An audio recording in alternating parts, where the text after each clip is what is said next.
వేదాహమేతం పురుషం మహాంతం ఆదిత్యవర్ణం తమసా పరస్తాత్ తమేవ విదిత్వా అతిమృత్యుమేతి నాన్యః పంథా విద్యతే యనాయ నాన్యః పంథా విద్యతే యనాయ. ఓం శాంతి శాంతి శాంతి. ఓం. ఈ యొక్క ఉపనిషత్ జ్ఞాన గంగా అధ్యాత్మ సత్సంగానికి వచ్చేసినటువంటి వారందరికీ నమస్తే, స్వాగతం, సుస్వాగతం. నిన్నటి ప్రసంగంలో చెట్టు కొట్టే వ్యక్తి అస్తిత్వం ఏమిటి అంటే బాలాజీ గారు చెప్పారు, మనస్సు. చెట్టు మీద నుంచి పడిపోయింది ఎవరు అని అంటే వారు పరమాత్మ అని చెప్పారు. పరమాత్మ కాదు, జీవాత్మ. ఈ యొక్క మనుష్య దేహం గురించి, ఆత్మ సాక్షాత్కారం గురించి చర్చ జరుగుతుంది. కాబట్టి పడిపోయింది జీవాత్మ, పడగొట్టింది మనస్సు. ఇది ఇక్కడ దీని కథ యొక్క సారాంశం. పట్టుబడిందా ప్రభాకర్ గారు? అర్థమవుతుంది. మనసు జడం కదా ఆచార్యజీ, మనసు జడం ఉంటది కదా. మనసు జడం ఉంటది, పడేసింది తనే కదా, దానికి వీలు ఉండదు కదా. అజ్ఞానముతో ఆత్మ ప్రభావితం అవుతున్నప్పుడు దిక్కులు చూడడం జరుగుతుంది కదా స్వామి. దిక్కులు చూసేటువంటి వైవిధ్యమే చంచలత్వం, చంచలత్వమే మనస్తత్వం. జీవాత్మయే అది చేసేది, జీవాత్మని. మనస్సుగా మనకు బయటకు కనబడుతుంది అంతే. మనస్సు యొక్క ప్రవర్తనే మనకు బయటకు కనబడుతుంది. ఆత్మ చేసేది మాత్రం జీవాత్మనే అంతే. అందు గురించి పడగొట్టేది మనస్సు, పడిపోయేది జీవాత్మ. ఈ మనస్సునుగా ప్రభాకర్ గారి భాషలో చెప్పాలంటే మనస్సును తీసేయండి, మనస్సు లేదు, ఏం లేదు. ప్రారబ్ధం, ఆ ప్రారబ్ధము కారణంగానే స్వర్గం నుంచి ఈ యొక్క భూలోకానికి రావడం, ఈ యొక్క జన్మలలోకి రావడం, ఇదే పడిపోవడం, ఇంకేముంది. పట్టుకుంటున్నారా బాలాజీ గారు? సువర్చలమ్మ గారు, పుష్పమ్మ గారు పట్టుకుంటున్నారా? స్వర్గం నుంచి కిందికి ఎందుకు వచ్చిందంటే ప్రారబ్ధము కారణంగా. ఆ ప్రారబ్ధమే కిందికి లాగింది, ఇదే పడిపోవడం, ఇంకేం పడిపోవడం. అదే అక్కడ పళ్ళన్నీ మంచిగా ఉన్నాయా, పండిని కూడా కింద పడిపోయాయి అంటే అంత అన్ని అనుభవించే అవకాశం ఉన్నా కూడా తను మళ్ళీ రావాలి అంటే ప్రారంభంతోనే కదా, కారణం అదే కదా. ఇక నానబెట్టేది కాకుండా సూటిగా విషయానికి వెళ్తే, శ్యామలయ్య గారు ఇప్పుడు మీ సందేహాన్ని వ్యక్తం చేయండి.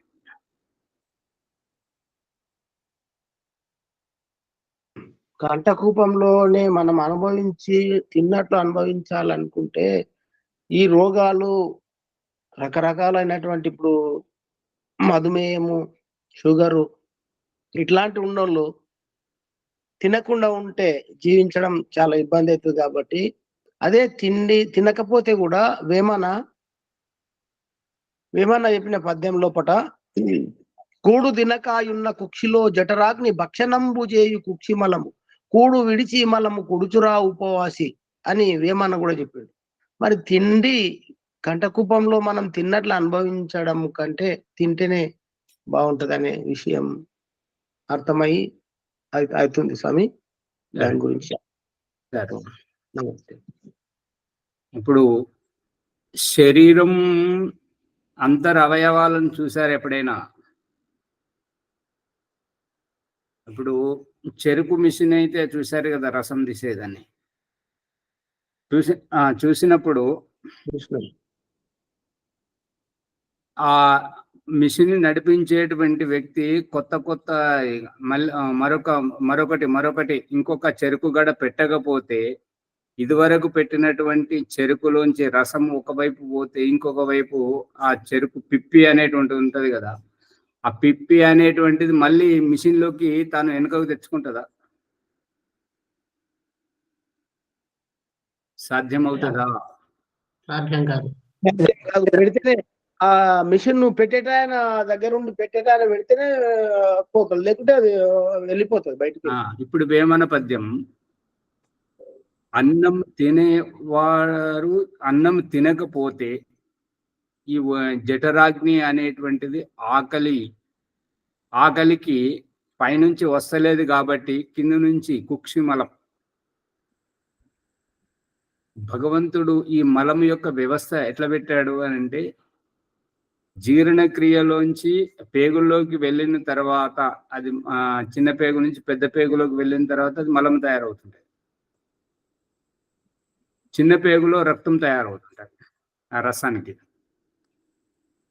అందుకని మలం అనేటువంటిది పైకి రాదు. అది మన ప్రసంగం కాదు కాబట్టి ఆ మలం అనేటువంటిది దేహం తినడం కాదు. ఇక్కడ వారు చెప్పాల్సినటువంటిది ఏంటంటే, దేహముగా కనబడుతున్నటువంటి ఈ కండబట్టిన మాంసాన్ని జీర్ణశక్తి జీర్ణింపజేస్తుంది.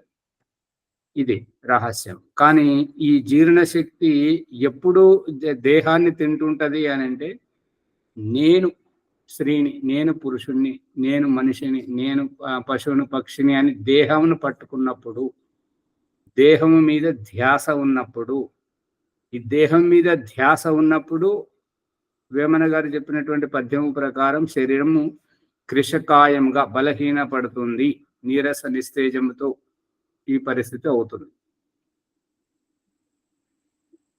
గౌతమ బుద్ధుని పరిస్థితి కూడా అంతే. ఇక గౌతమ బుద్ధుని దగ్గరికి వెళ్ళే కంటే ముందు ఈ యొక్క షుగర్ వ్యాధి, మధుమేహం అని ఏదైతే అంటున్నారో, ఈ షుగర్ అనేటువంటిది వైద్యక శాస్త్రంలో ఏ వైద్యంలో లేదు.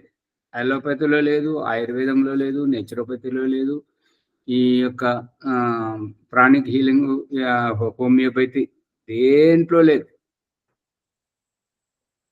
అది రోగమే కాదు. రోగం ఇది మరి ఎలా వచ్చింది ఏమిటి అని అంటే, డిప్రెషన్, ఒత్తిడి. ఆ ఒత్తిడి ఏంటంటే, నేను అనుకున్నది అవ్వట్లేదు, నేను అనుకున్నట్టుగా పిల్లలు నడుచుకోవట్లేదు, భార్య చెప్తే వినట్లేదు, నాకు ఉద్యోగం ప్రమోషన్ రావట్లేదు, వ్యాపారంలో లాభాలు రావట్లేదు, అయ్యో ఇట్లయిపోయా, అమ్మాయి పెళ్లి కావట్లేదు, అబ్బాయి ఉద్యోగం రాకపోయా. ఈ యొక్క డిప్రెషన్ తోటి, ఒత్తిడితోటి ఎట్లా ఎట్లా ఎట్లా ఎట్లా అని ఆలోచిస్తుంటే నిద్ర రాదు. నిద్ర రాకపోయేసరికి అరుగుదల ఉండదు, అరుగుదల లేకపోయేసరికి విసర్జన ఉండదు, విసర్జన లేకపోయేసరికి అప్పుడు హెమోగ్లోబిన్ తగ్గిపోతుంటాడు. దాంతో ఈ కొలెస్ట్రాల్ హెచ్చు తగ్గులు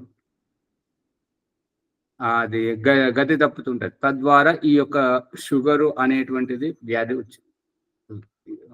ఆ రకంగా వస్తున్నటువంటి శరీర మార్పులకు షుగర్ అని పేరు పెట్టారు. అందుకని దీనికి సూటిగా మందు ఏది లేదు. మందు ఒకసారి తీసుకున్నామంటే జీవితాంతం తీసుకోవడం ఇది. ఇక మన ప్రకరణలోకి వస్తే, గౌతమ బుద్ధునికి గురువు గారి యోగా విద్య నేర్పిస్తూ సాక్షాత్కారం కావాలి అని అంటే, అన్నం మీద మనకు ధ్యాస ఉండకూడదు. అన్నం మీదకి వెళ్ళి ఆధ్యాత్మం మీదకి తీసుకురా, అధ్యాత్మం మీదలో ఉండాలి, అధ్యాత్మం మీదనే ధ్యాస ఉండాలి, చింతనలోనే ఉండాలి, సాక్షాత్కారంలోనే ఉండాలి. అటువంటప్పుడు ఈ యొక్క అన్నమును ఎంతగా తగ్గిస్తే అంత మంచిది. అన్నమును ఎందుకు తగ్గించాలి అని అంటే, ఈ అన్నము స్థూలము కాబట్టి అది వికారాలను ఉత్పన్నం చేస్తుంటది. దేహంకు కావాల్సింది తృప్తి, అన్నము కాదు. తృప్తి దేహం. ఛాయ్ తాగేవాళ్ళు ఛాయ్ తాగిన తర్వాత, సార తాగేవారు సార తాగిన తర్వాత, బీడి తాగేవారు బీడి తాగిన తర్వాత, ధ్యానం చేసేవారు ధ్యానం చేసిన తర్వాత, ఏదైనా తృప్తితోటి శారీరక వికాసం జరుగుతుంటాయి. అందుకని తింటున్నాను అనేటువంటిది, నేను కొద్దిగా తిన్న తర్వాత చాలు నాది నిండింది అని దేహం గురించి చెప్పేటువంటి ఈ భాషలో ఆ గురువు గారు చెప్పడం వల్ల గౌతమ బుద్ధుడు రోజు ఒక్కొక్క ముద్ద అన్నమును తగ్గించి చివరికి పరిస్థితి ఎంతవరకు దారి తీసింది అంటే, నిరంజన అనేటువంటి నది అది మోకాళ్ళ కంటే కిందికే ప్రవహిస్తుంది. అటువంటి తక్కువ నీళ్ళల్లో కూడా ఆ నదిని దాటలేకపోయి పడిపోయేవాడు. ఈ ఈ రకంగా అర్ధాంతరంగా రాజవైభోగాన్ని, రాజ్యాన్ని వదిలిపెట్టి వచ్చి ఈ రకంగా ఏది సాధించకుండా దేహాన్ని వదిలేసినట్టయితే నా జీవితమే వ్యర్థమవుతుంది కదా అని చెప్పేసి ఆ చెట్టు కింద కూర్చుండి విచారిస్తున్నప్పుడు ఆ ప్రదేశం యొక్క రాజు ఇంట్లో గాన కచేరి రాజును మనోరంజనం చేయడానికి ఒక గాయని అంటే పాటలు పాడేట ఆవిడ తన చెలికత్తెలతో వెళ్తుంది. ఆ చెట్టు దగ్గర నుంచే దారి ఉన్నది కాబట్టి అక్కడ నుంచే వెళ్తుండేటప్పుడు అమ్మ ఊరికి వెళ్ళే కంటే ఏదైనా పాట పాడండి అమ్మ అని చెప్పేసి చెలికత్తెలు అనేసరికి ఆమె పాట కావాలా, సరే నువ్వు వీణ వాయించమని చెప్పేసి ఆ వీణను వాయించడానికి పోతే ఆ వైర్లన్నీ ఆ తీగలన్నీ లూజుగా ఉన్నాయి. వాటిని ఆవిడ చెప్తుంది అనమాట, తీగలను బిగించు, నువ్వు వీణ వాయించి నేను పాడుతుంటానని చెప్పేసి ఆ గాయని చెప్పింది అనమాట, గాయకురాలు. అప్పుడు ఆ సంయోగం ఏంటంటే ఈ విషయాన్ని మాట్లాడుకునేటప్పుడు వారు గౌతమ బుద్ధుని దగ్గరికి వెళ్తున్నారు అన్నట్టుగా. అయితే ఆవిడ గట్టిగా బిగిస్తుంది, క్రమ్ అని చెప్పేసి ఇక తెగిపోయేటట్టుగా ఆ యొక్క వైర్ల యొక్క శబ్దం వస్తుంది, తీగల యొక్క శబ్దం వస్తుంది.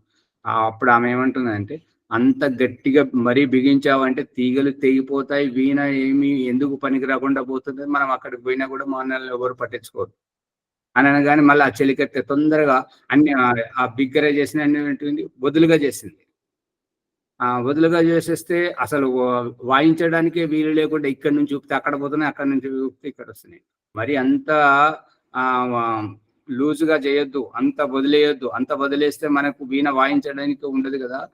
ఎంత అతి సర్వత్ర వర్జయేతు, అతిగా బిగించకూడదు, అతిగా వదిలేయకూడదు అని చెప్పాడు అన్నమాట. అప్పుడు గౌతమ బుద్ధునికి అర్థమైంది, ఓహో భోజనము మానేయమనంటే భోజనాన్ని మొత్తానికి మానేయకూడదు. శరీరానికి ఎంతైతే అవసరం ఉంటుంటుందో బ్రతకడానికి తినాలి, తినడానికి బ్రతకకూడదు. ఇప్పుడు దాదాపుగా అందరూ తినడానికి బ్రతుకుతున్నారు కాబట్టి వివిధమైనటువంటి రుచుల గురించి వెతుకుతున్నారు. అదే మనం కూడా ఎంత అవసరమో అంతే తీసుకోవాలి అనేది అక్కడ అర్థమవుతుంది. సారాంశం అదే. ఇంకా సమాధిలో సాక్షాత్కారం అవుతుంటే ఇప్పుడు పరిస్థితి ఏంటంటే, చెప్పులోని రాయి చెవిలోని జొర్రీగా. అదేంటంటే చెప్పులోని రాయి సరిగా నడవనివ్వదు, చెవిలోని జొర్రీగా ఏ విషయాన్ని సరిగా విననివ్వదు. అందు గురించి ముందు వాటిని పరిష్కరింపజేయాలి. ఈ అన్నము అనేటువంటిది పతంజలి మహర్షి చెప్పినటువంటి అభిప్రాయం, ఈ యొక్క అన్నము అనేటువంటిది మలము తయారు చేస్తుంది, మలమూత్రాలు తయారు చేస్తుంది. కాబట్టి మలమూత్రాలు తయారు చేస్తే ఎంత, ఇప్పుడు దయానంద సరస్వతి మనకు నేర్పిస్తున్నటువంటిది ఏంటంటే, సంధ్యోపాసన ఉపస్థాన ప్రకరణంలో మనసా పరిక్రమ ప్రకరణం తర్వాత ఉపస్థానములకు వెళ్ళినప్పుడు అత్యంత ఉత్కృష్టమైనటువంటి శ్రేష్టమైనటువంటిది మన జీవితాన్ని తరింపజేసేటువంటిది ఉపస్థాన ప్రకరణం. ఆ ఉపస్థాన ప్రకరణంలో ఓంకారం పెట్టలేదు. ప్రారంభం నుంచి ప్రతి ఒక్క కొత్త ప్రకరణం ఆరంభంలో ఓంకారం పెట్టినటువంటి దయానంద సరస్వతి ఉపస్థానం యొక్క మంత్ర ప్రకరణం ఆరంభంలో ఓంకారం పెట్టలేదు. దీనికి పంచమయజ్జవిధి లాంటి ప్రకరణాన్ని దయానంద సరస్వతి వదిలేసినటువంటి దానిని, ఏదైతే పరిత్యక్త ప్రకరణం ఉన్నదో ఆ పరిత్యక్త ప్రకరణాన్ని పట్టుకొని పాకులాడేటువంటి వీళ్ళు ఓంకారం పెట్టుకుంటున్నారు. పంచమయజ్జవిధి అనుసారంగా సంధ్యోపాసన చేసేవారు వాళ్ళు ఓంకారం చెప్తారు మనస పరిక్రమ తర్వాత. ఈ ఓంకారం పెట్టాలా పెట్టకూడదా? ఇక్కడ దయానంద సరస్వతి యొక్క అభిప్రాయం ఏంటంటే, ఉపస్థానంలో ఉపస్థాత ఎవరైతే ఉపస్థానం చేస్తున్నారో అతడు భగవంతుని యొక్క సాక్షాత్కారం చేసుకుంటాడు. ఎందుకంటే ఈ ఓంకారం అనేటువంటిది అపరిచిత స్థితి. మనం దూరంగా ఉన్నప్పుడు మాత్రమే పేరు పెట్టి పిలుస్తాం. దగ్గరికి వెళ్ళినప్పుడు మీరు నేను అని సర్వనామంతో సంబోధించుకుంటాం. అక్కడ పేరు పెట్టేది ఉండదు. కాబట్టి ఉపస్థానంలోకి ఉపస్థాత వెళ్ళినప్పుడు అక్కడ ఓంకారం అవసరం లేదు. ఓంకారం చెప్పడం అంటే మళ్ళీ మనం ఈ యొక్క ఉపస్థాన ప్రకరణ నుంచి బయటకు రావాల్సిన వాళ్ళమే.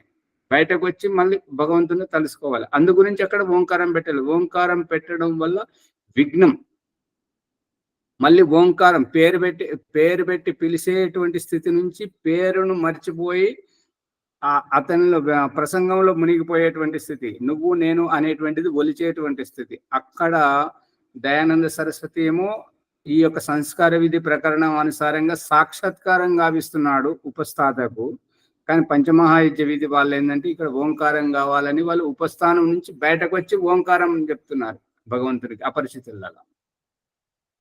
వ్యవహారంలో పేరు పెట్టి ఎప్పుడు పిలుస్తారు? నరేంద్ర మోడీ, ద్రౌపది ముర్ము అని ఎప్పుడంటాం అంటే వాళ్ళ గురించి తెలుసుకునేటప్పుడు, వాళ్ళ ప్రస్తావన వచ్చినప్పుడు మాత్రమే వారి పేరును ప్రస్తావిస్తాం. అదే వారి ఎదురెదురుగా కూర్చున్నప్పుడు ద్రౌపది ముర్ము గారండి మీరేంటి ఇట్లా అని మనం పేరు పెట్టి పిలుస్తామా?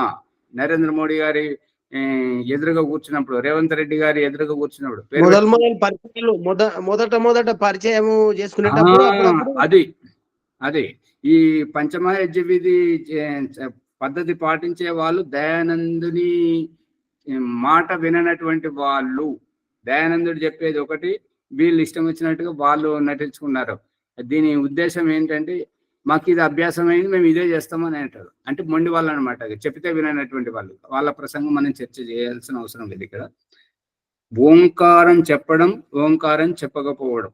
ఓంకారం చెప్పడానికి పరిచయ స్థితికి, అపరిచిత స్థితి నుంచి పరిచయంలోకి వస్తున్నప్పుడు పేరు పలకడం, ఇది వీళ్ళు ఊహించుకున్నటువంటి. దయానంద సరస్వతి మాత్రం అక్కడ ఓంకారం పెట్టలేదు. అందుకే మనసా పరిక్రమ ప్రకరణం తర్వాత నేరుగా ఉపస్థాన ప్రకరణంలో చర్చనే జరుగుతుంది. అక్కడ ఓంకారం అక్కర్లేదు. ఇది రహస్యం. పట్టుకుంటున్నారా పుష్పమ్మ గారు? అవునా? ఇక ఇప్పుడు మన ప్రకరణంలోకి వస్తే ఈ సమాధి సాక్షాత్కారం, నేను ఆత్మ అంటే ఏంటి? ఆత్మ అంటే ఏంటంటే ఈ కళ్ళతో ఉండండి కళ్ళతో చూసేది నేను, ముక్కుతో శ్వాస పీల్చుకునేది నేను, ఈ యొక్క ప్రసంగానుసారంగా స్పందిస్తూ మాట్లాడుతున్నది నేను, తింటున్నది నేను, తాగుతున్నది ఈ తాగేటువంటి, కూర్చుండేటువంటిది, పడుకునేటువంటిది, లేచేటువంటిది, నవ్వేటువంటిది, తుమ్మేటువంటిది, దగ్గేటువంటి ఈ క్రియలు చేస్తున్నది నేను ఆత్మ. ఈ సాక్షాత్కారం ఇంత లోతుగా ఇంద్రియాలను విప్పడం, దేహాన్ని విప్పడం, కేవలం ఆత్మ సాక్షాత్కారం చేసుకుంటున్నప్పుడు మూత్రం వస్తుంది. పరమాత్మ సాక్షాత్కారం చేసుకునేటప్పుడు మలం వస్తుంది, మల విసర్జన వస్తున్నది, వేగం వస్తున్నది. ఈ వేగం బుద్ధితో ఆలోచించేటువంటి ఆ సాక్షాత్కారానికి విఘ్నం కల్పిస్తుంది. అందు గురించి దేహానికి తృప్తి ఇవ్వాలి అని అనేటప్పుడు మనం మాట్లాడుతున్నప్పుడు హెలెన్ కెల్లరీ దృష్టాంతం మనం ఎన్నోసార్లు చెప్పుకున్నాం. హెలెన్ కెల్లరీకి భగవంతుడు జ్ఞానం ఇచ్చాడు, కానీ అభివ్యక్తం చేయడానికి ఇంద్రియాలను సరిగా ఇవ్వలేదు. కాబట్టి వారికి ఎవరికైతే ఏదైనా బలహీనత ఉన్నదంటే దాని స్థానంలో ఇంకొకటి ఏదో బలంగా ఉన్నది. ఆ రకంగా హెలెన్ కెల్లరీకి చూపు కానీ మాట కానీ ఏది ఇవ్వకపోయేసరికి ఈ గోల్ రక్కింది సున్నితమైన ప్రదేశాన్ని, అది మాట్లాడే వారి గొంతు దగ్గర పెట్టేస్తే ఈ తరంగాలతోటి వారు ఏం మాట్లాడుతున్నారో గ్రహించేటువంటి గ్రహణ శక్తి వారికి ఉండేది. మళ్ళీ తన అభిప్రాయం కూడా ఇదే సున్నితమైన ప్రదేశంతో వాళ్ళ గొంతు దగ్గర పెట్టేసి వారికి తన అభిప్రాయాన్ని చెప్పేదని చెప్పేసి ఆ పాఠ్యాంశంలో వారు పెట్టినటువంటి అభిప్రాయం. అయితే భగవంతుడు మనకు ఈ యొక్క కంఠ కూపేక్షుపాస నివృత్తి అనేటువంటిది ఈ పతంజలి మహర్షి చెప్తున్నటువంటిది దేహానికి తృప్తి కావాలి. ఇక్కడి తరంగాలను మనం అనుభూతి పొందండి. మీరు ఇందాక అన్నారు ఊహించుకుంటే, ఊహ అనేటువంటిది కల్పితం, ఊహ కాదు, అది ఇక్కడ అనుభవం. ఊహ వేరు. ఊహ అంటే అది గాలిలో మెడలు కట్టడం అనేటువంటిది మనసులో ఏ రకంగానైనా ఊహించుకోవచ్చు. ఆ ఊహ కాదు ఇక్కడ, ఇది అనుభవపేతంగా ఆచరణాత్మకంగా చూస్తున్నటువంటిది. మనం మింగేటప్పుడు ఎక్కడైతే కదులుతున్నదో ఈ కదలికను నమిలేటప్పుడు, మింగేటప్పుడు, మాట్లాడేటప్పుడు ఈ యొక్క తరంగాలు, వైబ్రేషన్స్, ఈ కదలికల మీద ధ్యాస పెట్టమని చెప్పేసి పతంజలి మహర్షి యొక్క సూత్ర అభిప్రాయం. కంఠకూపేక్షుత్ పిపాస నివృత్తి. ఈ కంఠకూపంలో కదిలేటువంటి ఆ కదలికలు, ఈ కూర్మనాడి యొక్క వ్యవహారం, ఈ కంఠకూపంలో కదిలేటువంటి ఆ తరంగాలు, వాటిపైననే ధారణ చేయాలి. ధారణ చేస్తే ఆకలి దప్పికలు మనకు వేయవు, శరీరంలో బలహీనత రాదు. ఇది ఇక్కడ ఉన్నటువంటి అభిప్రాయం. ఒకవేళ అన్నం తినకుంటే ఈ బలహీనత వచ్చి శరీరం కృషించి మనం చచ్చిపోతున్నట్టయితే పతంజలి సూత్రం రాస్తే ఎవరెందుకు పాటిస్తారు? ఆ సూత్రాన్ని ఎందుకు? దానివల్ల మనకు నష్టం వస్తుంది, మన ఉద్దేశం నెరవేరట్లేదు, మనకు హాని జరుగుతున్నప్పుడు దాన్ని ఎందుకు ముందుకు తీసుకొస్తాం? దయానంద సరస్వతి ఖండించలేదు, ఏ ఋషి మహర్షులు ఖండించలేదు, దానికి వ్యాసుడు మంచి వ్యాఖ్యానం చేశాడు. అటువంటిప్పుడు దాంట్లో లోతైనటువంటిది ఉన్నది, మనం పట్టుకోలేకపోతున్నాం అనేటువంటిది ఇక్కడ సారాంశం. పట్టుకున్నప్పుడు ఆ శరీరంలో బలహీనత ఎప్పుడు వస్తుంది అంటే, నేను దేహమును, ఆత్మ యొక్క అవగాహన లేదు, నేను దేహమును, నేను స్త్రీని, నేను పురుషుని, నేను బలంగా ఉన్నాను, నేను అందంగా ఉన్నాను, నేను నల్లగా ఉన్నాను, ఇటువంటి అభిప్రాయం ఎప్పుడైతే ఉంటుంటుందో అప్పుడు శరీరంలో బలహీనత వస్తుంటుంది. ఈ ధ్యాసే లేదు. దయానంద సరస్వతిని అడిగారు, ఏమంటే నిండు సభలో, ఏం స్వామి, మేము ఇంట్లో ఉండి భార్య పక్కన ఉన్నప్పుడే మేమైతే ఈ యొక్క కామవాసన తీర్చుకోలేకుండా ఆగలేకపోతున్నాం, నియంత్రణలో ఉండలేకపోతున్నాం. మీరు ఆబాల బ్రహ్మచారి కదా, మరి మీకు ఎప్పుడైనా ఈ కామ కోరిక రాదా అని ప్రశ్నిస్తే వారు ఏమంటున్నారంటే, నాకు అంత సమయం ఎక్కడి ఆ వైపు ఆలోచించడానికి, నేను వేద భాష్యం చేయడం, ఈ యొక్క శాస్త్రార్థం చేయడం, తర్కం చేయడం, శంక సమాధానాలు చేయడం, దీంట్లోనే నేను వ్యస్తంగా ఉంటాను, ఆ వైపు ఆలోచించడానికి నా దగ్గర సమయం లేదు అని వారు అన్నారు. అంటే అంత వ్యస్తంగా ఉన్నప్పుడే మనకి ఒక అధ్యాత్మం అనేటువంటిది బోధపడుతుంటారు. సోమాచారి దీని ప్రకారం మనం ఏకాగ్రతగా ఉండి అట్లాంటి చెడు ఆలోచన లేకుండా దీని మీద మనసు పెడితే ఆ తిండి కూడా అవసరం లేకుండా దాని మీద కంఠకూపంతో ధ్యాస పెట్టి బతకొచ్చు అన్నట్టు. ఇప్పుడు మీ ఇంటి నిండా చుట్టాలు వచ్చారు, పని ఎంత వ్యస్తంగా ఉన్నదంటే అసలు ఈ తుమ్మడానికి కూడా సమయం లేనంత ఉన్నది. అటువంటి అప్పుడు మనం పనిలో ఉండి కార్యాన్ని నెరవేరుస్తామా, లేదంటే మన అవసరాలు తీర్చుకుంటూ కూర్చుంటామా? ఇంటి యజమానులు వాళ్ళు ఎప్పుడు తింటారో వారికే తెలియదు, తింటారో తినరో కూడా తెలియదు, వాళ్ళు తిండి మీద ధ్యాసే ఉండదు. అర్థమవుతుందా? మీ ఇళ్లలో ఇట్లా జరుగుతుందా, లేదంటే ఓంప్రకాష్ చెప్తేనే ఊపుతున్నారు ఇట్లా తల? మరి ఈ యొక్క సామాన్యమైనటువంటి భౌతిక వ్యవహారంలో ఇంత జరుగుతున్నప్పుడు, ఆధ్యాత్మికంలో అది వద్దే వద్దనుకున్నప్పుడు, దానివల్ల విఘ్నాలు అనుకున్నప్పుడు దాని అవసరం ఏంటి? అందుకని పతంజలి మహర్షి యొక్క అభిప్రాయం. మునిజీ చాలాసేపటి నుంచి ఆగారు, మీరు ఈ అభిప్రాయం చెప్పండి. ఓ మాచారి, అది ఇప్పుడు వ్యాఖ్యానం లోపల కంఠకూపేక్ష పిపాస దాని గురించి చెప్తున్నారు. మరి ఎంతమంది వేలాది మంది పండితులు ఉన్నారు, మరి వాళ్లకు ఈ దిశానిర్దేశం ఎందుకు లేదు? మీరు ఒక్కరే ఎందుకు చెప్తున్నారు ఇట్లా? దాంట్లో ఉన్న రహస్యం ఏమిటి?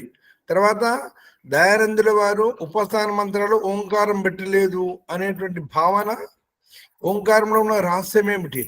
ఓంకారం పెడితే తప్ప, ఓంకారం చేస్తే తప్ప అనేటువంటి మీరు మాట్లాడేదానికి వాళ్ళ మొత్తం ప్రపంచం మొత్తం ఎక్స్ప్రెషన్ అవుతుంది. ఓంకారాన్ని తప్ప అంటున్నాడు ఈ మహాశివుడు అని. దాంట్లో రహస్యం ఏమిటి చెప్పండి. విశ్వమ్మ గారు చెప్పండి, మీకు అర్థమైంది. పరమాత్మనికి ఉపస్థానం అంటే అతి దగ్గరలో ఉన్నాము, అందుకే పేరు పెట్టి పిలవం కదా ఆచార్య, మీరు అని సంబోధిస్తాము అందుకని. పేరు సమాధానం వచ్చింది మునిగారు, మళ్ళీ వింటే మీకు అర్థమవుతుంది. మీరు ప్రశ్నించారు కాబట్టి. అంటే పరమాత్మకి అతి దగ్గరగా ఉన్నాం కాబట్టి ఓంకారం మళ్ళీ మన ఇద్దరినే వేరు చేస్తుంది. నేను నువ్వు పరమాత్మ నేనే ఉన్నాం, జీవాత్మ ఉన్నా కాబట్టి మధ్యలో ఓంకారం పెడితే అడ్డం వస్తుంది. అందుకనే ఓంని తీసేయటం.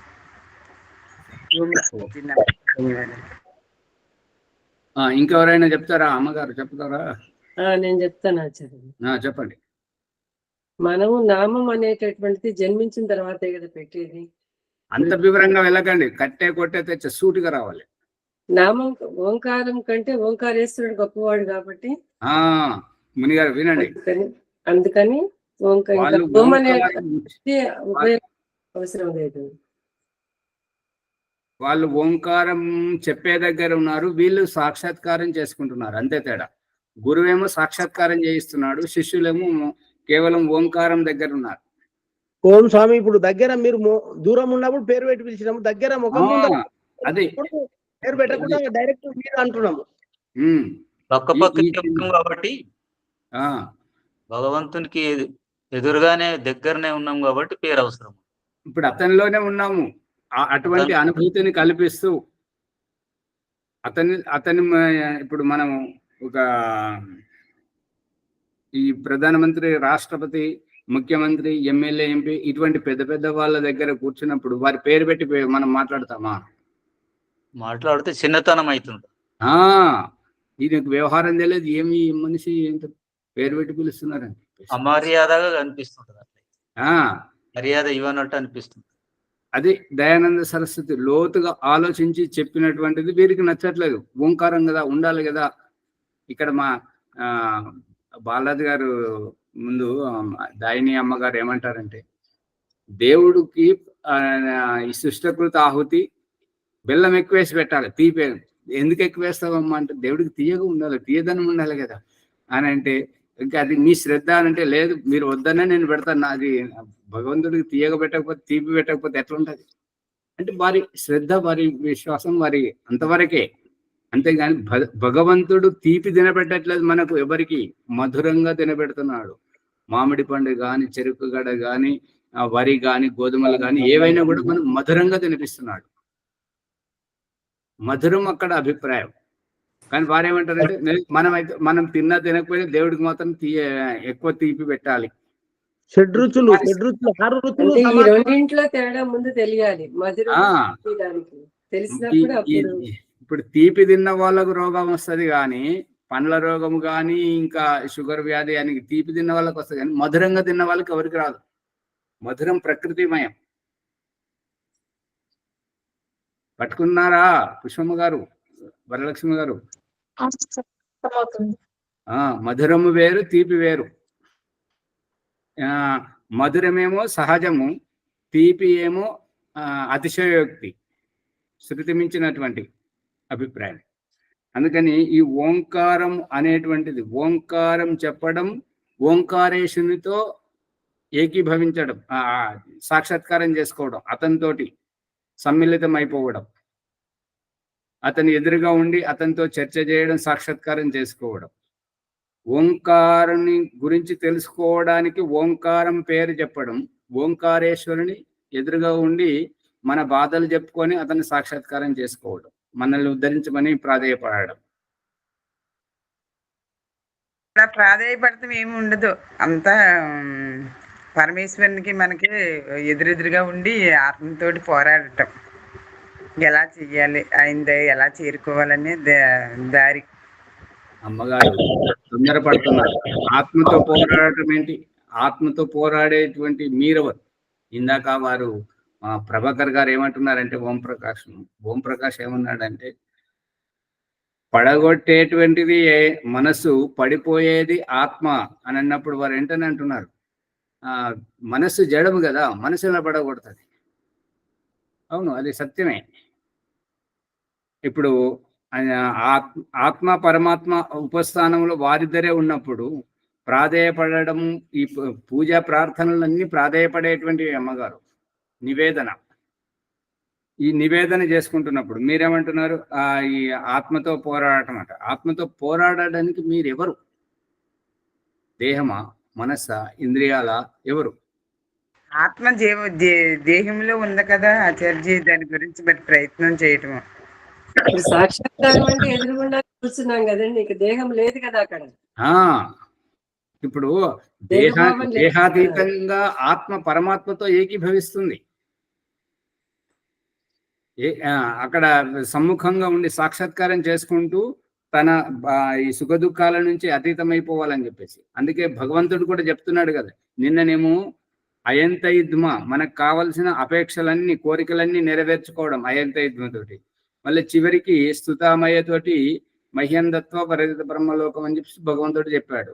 మరి మనం ఏ రకంగా జీవించాలన్న దానికి సుపర్ణ సయుజ సఖాయ సమానం వృక్షం పరేషస్వజాతే తయోరణ్య పిప్పలం స్వాదువత్య నాశ్నన్యు అభిచాకసితి.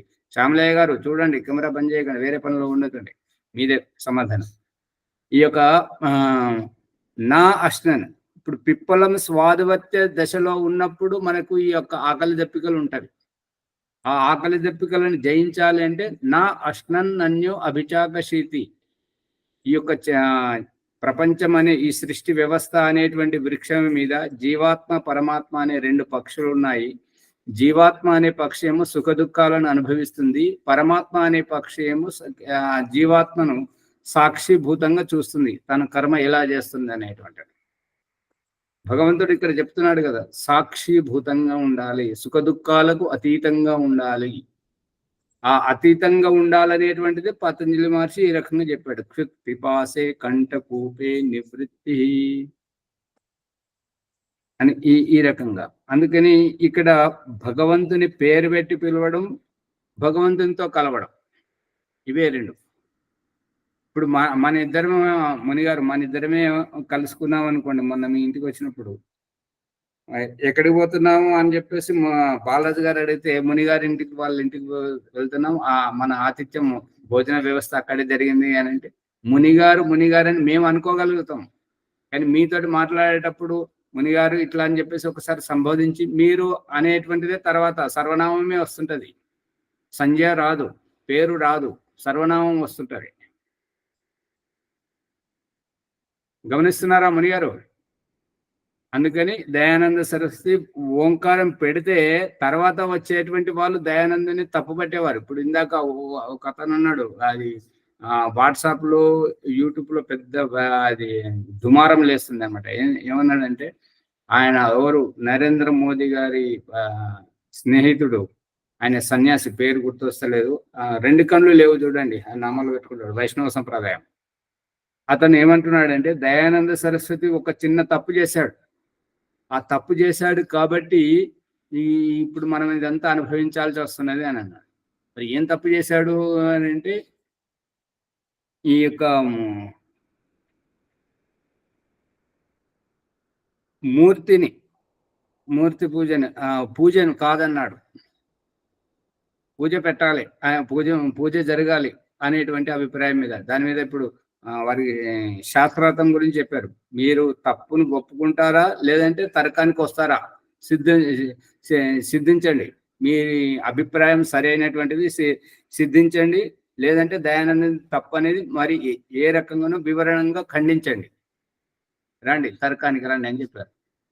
దానికి మన ఆర్య సమాజికుడే అతను కామెంట్ ఏం పెట్టాడంటే, మనం ఎవరితోటైనా మాట్లాడాలంటే యోగ్యత ఉండాలి, యోగ్యత లేని వారితో చర్చ చేస్తే వారు ఏం చెప్తుంటారు?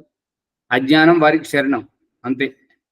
వారికి నోటికి వచ్చేది ప్రసంగానుసారంగా వాగేశాడు అంతవరకు, దానికి హేతు కారణం లేదు, ఏమి లేదు, దానికి ప్రమాణం లేదు. అందుకని వదిలేదు, వాళ్ళని ఉపేక్షించాలి అంతే. దారింట పోయేటప్పుడు కుక్కలు మరుగుతూ ఉంటుంటాయి, అలాగని ప్రతి ఒక్కరిని వదిలేయాల్సిన అవసరం లేదు. సమయం సందర్భానుసారంగా అట్లా హెచ్చరిస్తేనే వాళ్ళు దారికి వస్తారు, ఇంకొకరు నోరు తెరవరు అన్నట్టుగా. అది అర్థమవుతుందా అభిప్రాయం? ఇది ఈ రకంగా ఉన్నది, ప్రతిదీ ప్రమాణబద్ధంగా జరుగుతూ ఉన్నది. కాబట్టి సమయం ఏమో దూసుకుపోతుంది. ఇవాళ ఒక్క చర్చ ప్రసంగంలోకి వెళ్ళలేదు, పరిస్థితుల్లోకి వెళ్ళలేదు. ఒక పాట పాడండి. రికార్డ్ అవుతుంది కదా. వాడుతున్నాను ఆచార్య, నేను వాడుతున్నా. చేసిన కొనియాడతరమే. ఆ, పాడండి స్వామి, మీరు వాడుతున్నారు కదా, పాడండి చేసిన స్వామి. మీరు పాపము. ఆ, స్వామి మీరు పాడుతున్నారు కదా, పాడండి. నేను వాడదాం అనుకున్నా, మీరు వాడండి. పాడుతున్నారు, పాట పాడుతున్నారు. చేసిన పాపము పోదురా, కాశీలో ఉపవాసమున్న. ఈ కర్మఫలమైనటువంటి ఈ సృష్టి వ్యవస్థ. చేయని పుణ్యమురాదురా, కంచిలో కాపురమున్న. చేసిన పాపము పోదురా, కాశీలో ఉపవాసమున్న. చేయని పుణ్యమురాదురా, కంచిలో కాపురమున్న. దేశ దేశములు తిరిగిన గాని, గోషాయులుగా మారిన గాని, యేసు మతములో చేరిన గాని, హోమములెన్ని చేసిన గాని, చేసిన పాపము పోదురా, కాశీలో ఉపవాసమున్న. చేయని పుణ్యమురాదురా, కంచిలో కాపురమున్న.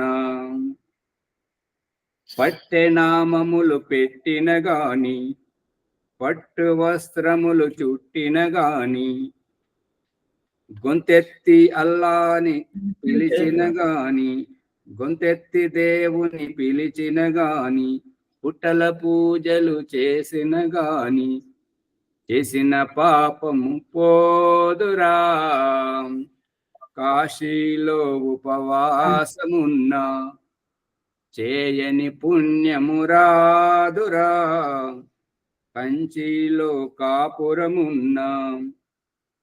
కొండ గుహలలో నివసించిన గాని, మండుటెండలో మాడిన గాని, పండ్లు తినుచు జీవించిన గాని, రాళ్ళ పూజలు చేసిన గాని, చేసిన పాపము పోదురా, కాశీలో ఉపవాసమున్న. చేయని పుణ్యమురాదురా, కంచిలో కాపురమున్న. కల్పిత మంత్రము జపించిన గాని, ఎన్ని వ్రతములు చేసిన గాని, యంత్రములను సేవించిన గాని, ఎంతకైనా నిన్ను విడువదు పాపము. చేసిన పాపము పోదురా, కాశీలో ఉపవాసమున్న. చేయని పుణ్యమురాదురా, కంచిలో కాపురమున్న. ఎన్నిసార్లు కుండు గీయించిన గాని, ఎన్నిసార్లు గడ్డము పెట్టుకున్నను గాని, ఎన్నిసార్లు యజ్ఞోపవీతం వేసుకున్నను గాని, చేసిన పాపము పోదురా, కాశీలో ఉపవాసమున్న. చేయని పుణ్యమురాదురా, కంచిలో కాపురమున్న. దురిత కర్మలకు ఫలము తప్పదు, విరివిగా అనుభవించితే గాని, చేసిన పాపము పోదురా, కాశీలో ఉపవాసమున్న. చేయని పుణ్యమురాదురా, కంచిలో కాపురమున్న. సమయం అవుతుంది కాబట్టి శిక్ష చేస్తాను అన్నట్టు కదండి. చేసిన అవును ఏది చేయను అది శిక్ష చేస్తాడు. అవును. ఇప్పుడు దీంట్లో సారాంశం ఏంటంటే, తప్పు చేసినప్పుడు శిక్ష పడితే తప్పులు తగ్గుతాయా, తప్పులు చేసే వారికి భయం వస్తుందా, లేదంటే పరలోకము అందున్న మా తండ్రి ఈ పాపాలను క్షమించమని ప్రార్థన చేస్తే క్షమిస్తే తప్పులు తగ్గుతాయా? దొంగతనం శిక్ష చేసేవారు, పడితే అపహరణ శిక్ష పడితే చేసేవారు, బలదిగజేవారు, వారిని తప్పులను క్షమించాలా, శిక్ష వేయాలా? క్షమిస్తే తప్పులు పెరుగుతూ ఉంటాయి ఇంకా. ఆ శిక్ష లైసెన్స్ పడితే శిక్ష పడితే పడి. లైసెన్స్ ఆ. ఇచ్చిన తర్వాత వారికి హద్దే ఉండదు కదా, అందుకని శిక్ష పడాలా, శిక్ష పడితేనే భయం అనేటువంటిది ఉండదు, అప్పుడే తగ్గుతుంది. ఓం ఆచార్య, ధన్యవాదములు ఆచార్య ఓంప్రకాష్ గారికి. చక్కగా మానవ జీవితం లోపల ఎలా ఎదగాలి, ఆత్మ సాక్షాత్కారం ఎలా చేసుకోవాలి, ఆత్మ సాక్షాత్కారంతో పాటు తనలో ఉన్న పరమాత్మను ఏ విధంగా చేయాలంటే వైదిక సిద్ధాంతాన్ని, దయానంద సిద్ధాంతాన్ని చక్కగా వివరించారు. వారికి ధన్యవాదాలు. జీవితం లోపల మనము ఎదగాలంటే ఒదుగుతూ ఎదుగుమని ఈ పాట ఉన్నటువంటి రహస్యం అది. కాబట్టి మరోసారి ధన్యవాదాలు తెలుసు. ఈ ఎపిసోడ్ లైక్ చేయండి, షేర్ చేయండి, సబ్స్క్రైబ్ చేయండి, పక్కన ఉన్న గంట సింబల్ నొక్కండి, 1-2 సార్లు వినండి. వైదిక సంధ్యోపద వరలక్ష్మి గారు. ఓం నమస్తే ఆచార్య, సర్వేభ్యో నమో నమః. వైదిక సంధ్యోపాసన బ్రహ్మయజ్ఞం. ఓం అమృతోపస్తరణమసే స్వాహా. ఓం అమృతాపిదానమసే స్వాహా. ఓం సత్యం యశః శ్రీర్మై శ్రీః శ్రయతాం స్వాహా. ఓం షన్నో దేవీరభీష్టయా ఆపో భవంతు పీతయే శయ్యోరభిస్రవంతు నః. ఓం వాక్ వాక్, ఓం ప్రాణః ప్రాణః, ఓం చక్షుః చక్షుః, ఓం శ్రోత్రం శ్రోత్రం, ఓం నాభిః, ఓం హృదయం, ఓం కంఠః, ఓం శిరః, ఓం బాహుభ్యాం యశోఫలం, ఓం కరతలకరపృష్ఠే, ఓం భూః పునాతు శిరసి, ఓం భువః పునాతు నేత్రయోః, ఓం స్వః పునాతు కంఠే, ఓం మహః పునాతు హృదయే, ఓం జనః పునాతు నాభ్యాం, ఓం తపః పునాతు పాదయోః, ఓం సత్యం పునాతు పునః శిరసి, ఓం కం బ్రహ్మ పునాతు సర్వత్ర, ఓం భూః, ఓం భువః, ఓం స్వః, ఓం మహః, ఓం జనః, ఓం తపః, ఓం సత్యం, ఓం ఋతం చ సత్యం సావిద్ధ తపసోऽధ్యజాయత, తతో రాత్రియజాయత, తతః సముద్రో అర్ణవః, సముద్రాదర్ణవాదది సంవత్సరో అజాయత, అహోరాత్రాని విదదద్ దిస్వస్య మిషతో వసి, సూర్యాచంద్రమసౌ ధాత యథా పూర్వమకల్పయతు,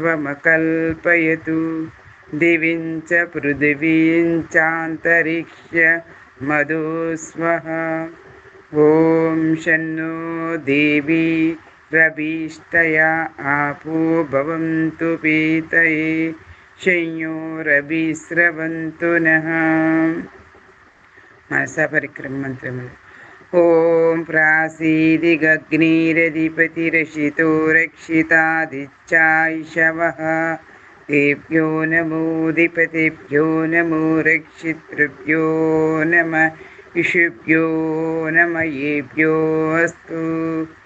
యోస్మాన్ ద్వేష్టియం వయం దిస్మస్తంభో జంబే దద్మః, దక్షిణాదిగింద్రోధిపతిః స్థిరచ్చిరాజీరక్షితా పితరైషవః, తేభ్యో నమోధిపతిభ్యో నమో రక్షితృభ్యో నమః, ఇషుభ్యో నమః, ఏభ్యో అస్తు.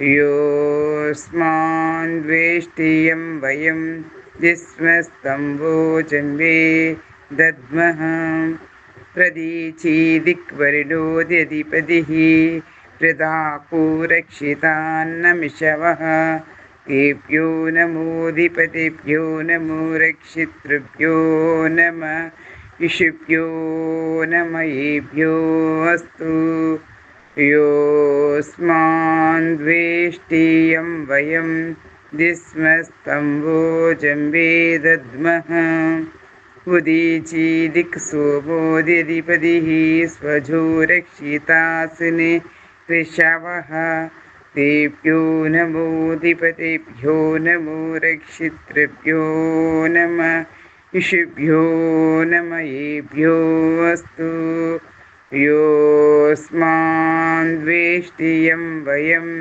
जिस्मस्तम्भोजन्वे दद्मः ध्रुवादिगिष्णुरधिपतिः कल्माषग्रीवो रक्षिता वीरुदशवः तेभ्यो नमोऽधिपतिभ्यो नमो रक्षितृभ्यो नमः ऋषिभ्यो नमयेभ्यो अस्तु योऽस्मान् द्वेष्टियं वयं जिस्मस्तम्भोजन्वे दद्मः ऊर्ध्वादिक्बृहस्पतिरधिपतिः स्वित्रो रक्षिता वर्षमिषवः तेभ्यो नमोऽधिपतिभ्यो नमो रक्षितृभ्यो नमः ऋषिभ्यो नमयेभ्यो अस्तु योऽस्मान् द्वेष्टियं वयं जिस्मस्तम्भोजन्वे दद्मः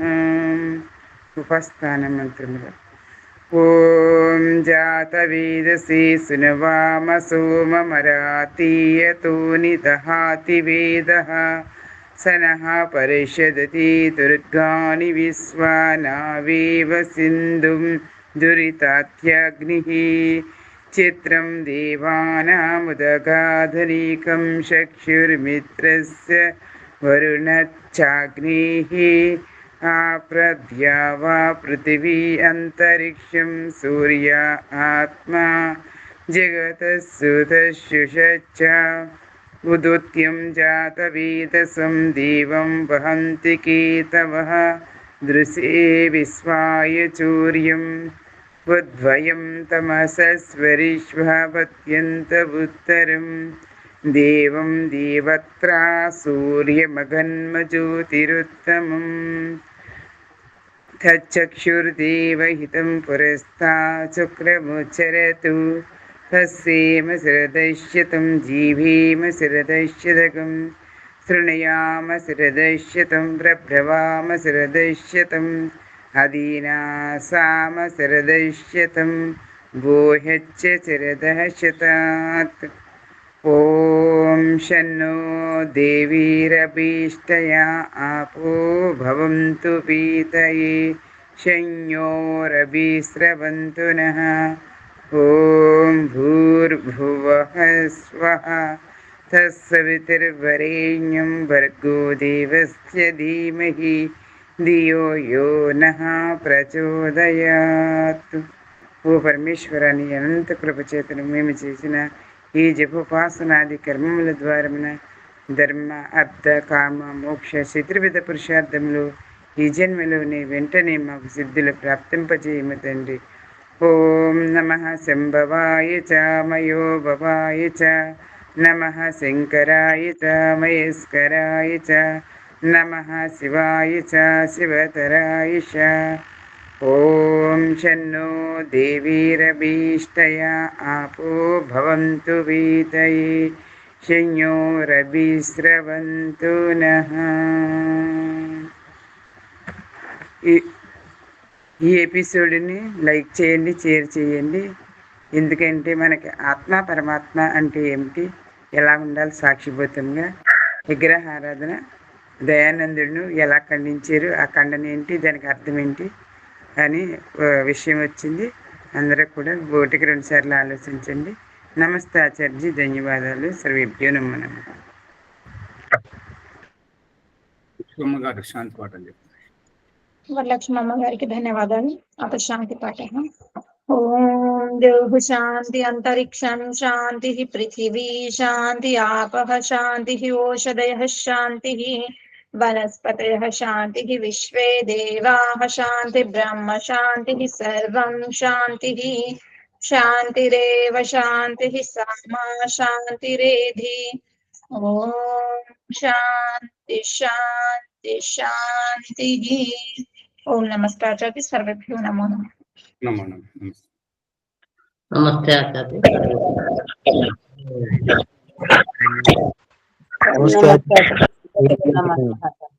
నమస్తే. నమో నమః.